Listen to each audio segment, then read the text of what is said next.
Balzac and the Little Chinese Seamstress is an entertaining yet touching novel by Dai Siji.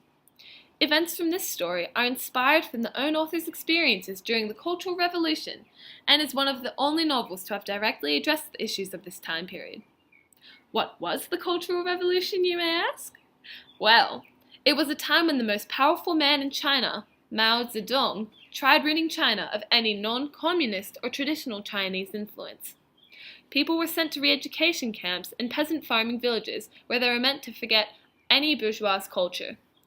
At this point you may be thinking, oh great, a history book. But fear not, this story contains the many principles that make up a great book: love, friendship, and anguish. Here's the plot. Set in the early 1970s, two best friends, an unnamed narrator and Luo, have been sent from the city to an isolated peasant village to be re-educated. They are both sons of doctors, who are recent class enemies due to their middle-class status. All middle-class children of the city during this time were to be sent to the peasant villages to learn traditional ways. They were required to constantly endure difficult labor and often found themselves very lost.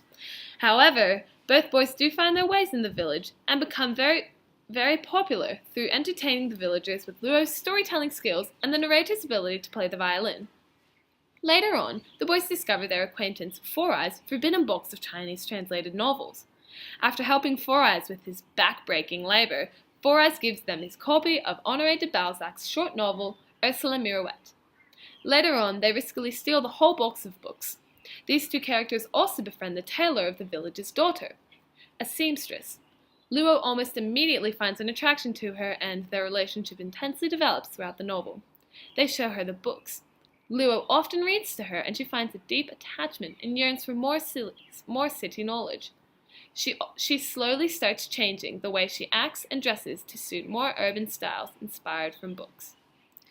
Trust me, you'll find yourself turning each page excitedly, eager to see what happens between the three characters next. Each character is very different, yet none more significant than the other. The narrator is the quiet, thoughtful one of the two 17-year-old best friends, but slowly develops confidence through the exposure of the Western literature. He also is considerably attracted to the little seamstress, but never acts on it. Luo is quite the opposite of the narrator, as he is outgoing and less considerate. The little seamstress is bold and very intrigued by the city and the books Luo reads to her. These characters will keep you compelled throughout the novel. You may love them, or you may hate them, but either way, the book will provoke a passionate relationship between you and the characters. Throughout the novel, there is a clear comparison between the academic knowledge the city boys have and the practical knowledge the villagers have. It is shown that combining these two sets of skills that they and the villagers have helps overcome certain challenges. As the boys gradually develop, they acquire certain skills previously unknown to them. Overall, this book is thoroughly enjoyable.